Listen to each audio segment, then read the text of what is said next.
Hello everyone, welcome back to the YouTube channel Dr. Alam Services. I am Mohammad Wais Alam, final year MBBS student at government medical college Fatehpur.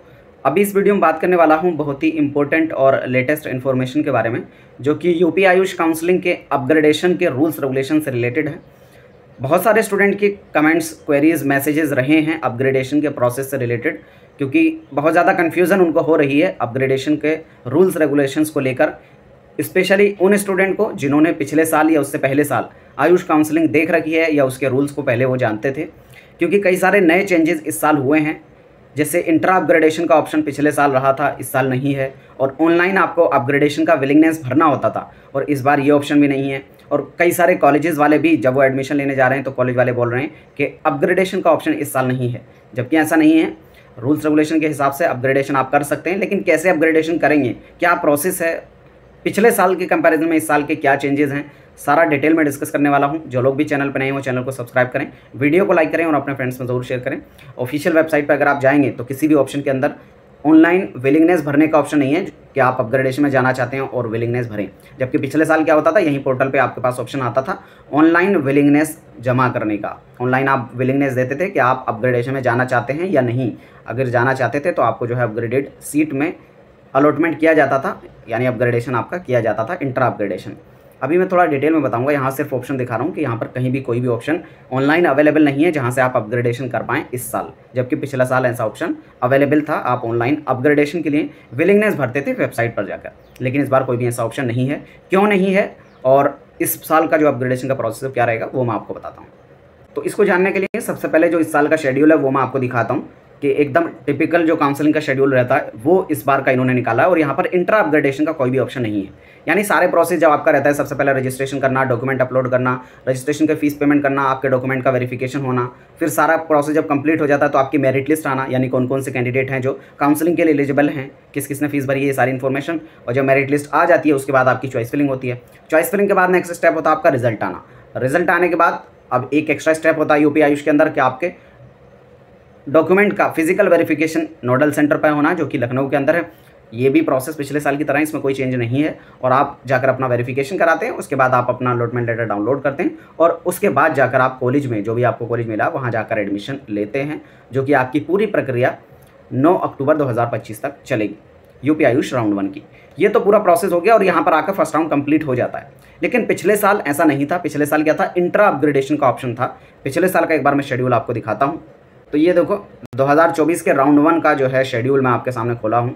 Dates पे आप ध्यान नहीं देना, आप steps पर देना। पिछले साल का भी पहला स्टेप था आपका रजिस्ट्रेशन डॉक्यूमेंट अपलोड करना, फिर सिक्योरिटी भरना, फिर आपका ऑनलाइन डॉक्यूमेंट का वेरिफिकेशन, फिर उसके बाद मेरिट लिस्ट का आना कि कौन कौन से स्टूडेंट एलिजिबल हैं, फिर उसके बाद आपको अपनी चॉइस फिलिंग भरना, चॉइस फिलिंग अपने सीक्वेंस के अकॉर्डिंग, और फिर उसके बाद आपका अलॉटमेंट की लिस्ट आना। अलॉटमेंट लिस्ट आ गई, फिर उसके बाद आपका फिजिकल डॉक्यूमेंट वेरिफिकेशन होना नोडल सेंटर पर जाकर, और फिर उसके बाद आपको अपना अलॉटमेंट लेटर डाउनलोड कर अलॉटेड कॉलेज में एडमिशन लेना। फिर उसके बाद ये नेक्स्ट स्टेप आप देखो 9वें नंबर पे जो लिखा है, ये एक्स्ट्रा था पिछले साल, जो कि इस साल नहीं है। मैं थोड़ा जूम करके इसको जो आपको दिखाता हूँ कि क्या रूल हैं और क्या चेंजेस इस साल हैं। 9वें नंबर पे आप पढ़ेंगे, प्रवेशित अभ्यर्थी द्वारा अपग्रेडेशन हेतु सहमति भरने की अंतिम तिथि। आप एडमिशन ले लेते थे, जैसे क्या प्रोसेस हो गया, आपको रिजल्ट नाम आ गया, आपने जाकर नोडल सेंटर लखनऊ पे डॉक्यूमेंट का वेरिफिकेशन कराया, फिर उसके बाद आपने अलॉटेड कॉलेज में जाकर एडमिशन भी ले लिया, फिर आपको ऑनलाइन वेबसाइट पर जाकर विलिंगनेस देना होता था, सहमति जिसको कहते हैं, कि आप अपग्रेडेशन में जाना चाहते हैं। तो जो स्टूडेंट अपग्रेडेशन में जाना चाहते थे वो अपना वेबसाइट पे जाकर यस और नो भर देते थे। अगर यस किया है तो आप अपग्रेडेशन में पार्टिसिपेट कर रहे हैं, नो किया है तो आप अपग्रेडेशन में पार्टिसिपेट नहीं कर रहे हैं। तो ये एक्स्ट्रा इंट्रा अपग्रेडेशन था, क्योंकि ये सेकंड राउंड की बात नहीं चली, अभी सिर्फ फर्स्ट राउंड का अलॉटमेंट हुआ और अलॉटमेंट के बाद तुरंत बाद बहुत सारी सीट बचेंगी, क्योंकि फर्स्ट राउंड में ही कुछ बच्चे तो ऐसे होंगे ना जो नोडल सेंटर पर नहीं जा रहे हैं, डॉक्यूमेंट का वेरिफिकेशन नहीं करा रहे हैं और उनको फर्स्ट राउंड में सीट मिली थी। तो ऐसी सीट पर फर्स्ट राउंड के जस्ट बाद जो पहले ही चॉइस फिलिंग हो रखी थी फर्स्ट राउंड में, उसी के बेस पर दोबारा अलॉटमेंट किया जाता था उन कैंडिडेट का जो अपग्रेडेशन में जाना चाहते हैं, या तो वो बेटर कॉलेज के लिए जा रहे हैं या फिर जिनको कोई भी सीट नहीं मिली है, वो ऑटोमेटिकली एलिजिबल रहते थे अपग्रेडेशन में जाने के लिए। ऐसा कैंडिडेट जिनको फर्स्ट राउंड में कोई भी सीट नहीं मिली तो वो इंट्रा अपग्रेडेशन में ऑटोमेटिकली एलिजिबल रहते थे सीट मिलने के लिए। पिछले साल तक ये रूल होता था। और आप ऑफिशियल वेबसाइट पर जाकर, जो लास्ट टाइमिंग होती थी एडमिशन की, तब तक जाकर अपना विलिंगनेस भरते थे वेबसाइट पर जाकर। फिर उसके बाद इंट्रा अपग्रेडेशन का रिजल्ट आता था, डायरेक्ट रिजल्ट, ना कोई चॉइस फिलिंग, कुछ नहीं, क्योंकि आपकी फर्स्ट राउंड में ऑलरेडी चॉइस फिलिंग हो रखी है, उसी की बेस पर अलॉटमेंट किया जाता था। ठीक है, और एक ही दिन के अंदर अंदर नेक्स्ट डे ही आपका जो है रिजल्ट आ जाता था इंटर अपग्रेडेशन का।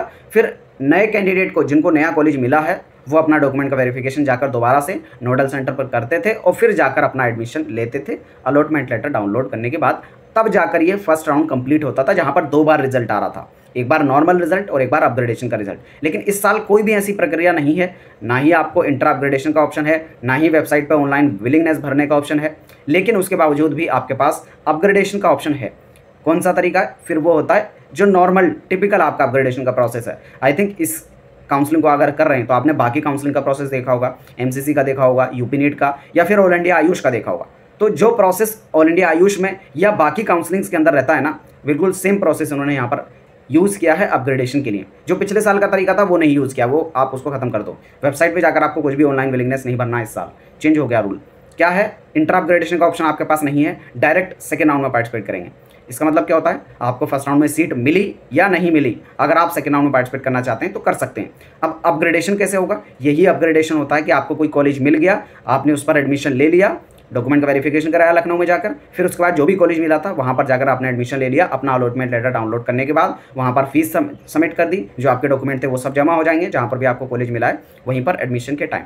अब अगर आप अपग्रेडेशन में जाना चाहते हैं तो अलग से कुछ यहाँ पर फॉर्म वगैरह नहीं भरना है, इस बार विलिंगनेस नहीं देना है। डायरेक्टली सेकेंड राउंड की जो मेरिट लिस्ट आएगी, सभी स्टूडेंट जो फर्स्ट राउंड में पार्टिसिपेट कर चुके थे, चाहे उनको सीट मिली या नहीं मिली, उनका नाम मेरिट लिस्ट के अंदर होगा सेकेंड राउंड वाली, और वो सभी सेकेंड राउंड की चॉइस फिलिंग और काउंसलिंग के लिए एलिजिबल रहेंगे। तो ऐसे कैंडिडेट को क्या करना होगा? सेकेंड राउंड के अंदर चॉइस फिलिंग करनी होगी, सेकेंड राउंड के अंदर चॉइस फिलिंग करनी होगी। अलग से कोई भी फॉर्म यूपी के अंदर नहीं बनना है, क्योंकि सब जो है एलिजिबल रहते हैं by default he third round तक। ऐसी सेकेंड राउंड के बाद थर्ड राउंड में भी आप अपग्रेडेशन में जा सकते हैं। इंटर अपग्रेडेशन का ऑप्शन नहीं है, लेकिन अपग्रेडेशन का ऑप्शन है। उसके लिए क्या करना होगा? जो नेक्स्ट राउंड है उसमें आपको चॉइस फिलिंग करनी होगी। तो ऐसे कैंडिडेट जिनको फर्स्ट राउंड में कोई कॉलेज मिल गया था और उससे बेहतर कॉलेज के लिए वो काउंसलिंग करना चाहते हैं, तो सेकेंड राउंड में वो डायरेक्टली चॉइस फिलिंग करेंगे, क्योंकि बाय डिफॉल्ट उनका नाम मेरिट लिस्ट के अंदर अवेलेबल होगा। उसी तरीके से जिनको सेकेंड में कोई कॉलेज मिलता है और वो आगे थर्ड राउंड में पार्टिसिपेट करना चाहते हैं, तो थर्ड में भी डायरेक्टली चॉइस फिलिंग करेंगे, वो उसके लिए एलिजिबल होंगे। ये बाय डिफॉल्ट रूल रहेगा। अलग से इस बार इंट्रा अपग्रेडेशन का ऑप्शन नहीं है, लेकिन अपग्रेडेशन का ऑप्शन है। बहुत सारे स्टूडेंट को कॉलेज वाले यही बता रहे थे कि अपग्रेडेशन इस साल नहीं होगा और अपग्रेडेशन वाला रूल नहीं है, जबकि ऐसा नहीं है। तो मैंने सोचा इस पर एक सेपरेट अलग से वीडियो बना दूं। तो जिन स्टूडेंट को कॉलेज मिल गया है, अपने कॉलेज में पूछ लेना, अगर अलग से फॉर्म भरवा रहे हो। ये बस मैं कह रहा हूँ पूछ लेना, इसका मतलब ये नहीं कि वो फॉर्म भरने देंगे, क्योंकि यूपी आयुष के और यूपी नीट के अंदर कहीं पर भी अलग से फॉर्म फिजिकली नहीं भरना होता है, वो ऑल इंडिया का रूल होता है। ऑल इंडिया के अंदर आपको जो भी कॉलेज मिला है वहाँ आप एक फॉर्म भरते हैं कि आप अपग्रेडेशन में जाना चाहते हैं, जिसको कहते हैं विलिंगनेस फॉर अपग्रेडेशन। लेकिन यूपी के अंदर ऐसा नहीं है, आप by default he next round के लिए एलिजिबल हो जाते हैं। पिछले साल एक अलग से ऑप्शन था वेबसाइट पर ही विलिंगनेस देने का, तो उस रूल को देखकर बहुत सारे स्टूडेंट को समझ में नहीं आ रहा था कि अपग्रेडेशन कैसे करना है। तो मैं सोचा एक डिटेल में बता दूं, क्योंकि इस बार इंट्रा अपग्रेडेशन का ऑप्शन नहीं है, तो अलग से आपको वेबसाइट पर विलिंगनेस देने की जरूरत नहीं है। बाय डिफॉल्ट आप राउंड 2 के लिए एलिजिबल रहेंगे। राउंड 2 के अंदर लेकिन चॉइस फिलिंग और चॉइस लॉकिंग करना मैंडेटरी है। जो लोग राउंड 2 के अंदर चॉइस फिलिंग और चॉइस लॉकिंग करेंगे वही एलिजिबल रहेंगे। अगर कॉलेज मिल चुका था तो अपग्रेडेशन के लिए, अगर नहीं मिला था तो वो फ्रेश राउंड 2 की काउंसलिंग के लिए। ठीक है, तो ये प्रोसेस आपका रहने वाला है। ये गवर्नमेंट के लिए भी, प्राइवेट के लिए भी पूरा प्रोसेस सेम है। तो इस वीडियो को यहीं तक रखते हैं। आई थिंक मेजॉरिटी लोगों के जो डाउट है क्लियर हो गया होगा। इसके बाद भी आपकी कोई क्वेरी या डाउट बचता है तो नीचे कमेंट बॉक्स में बता सकते हैं। मिलते हैं नेक्स्ट वीडियो में, तब तक के लिए थैंक यू।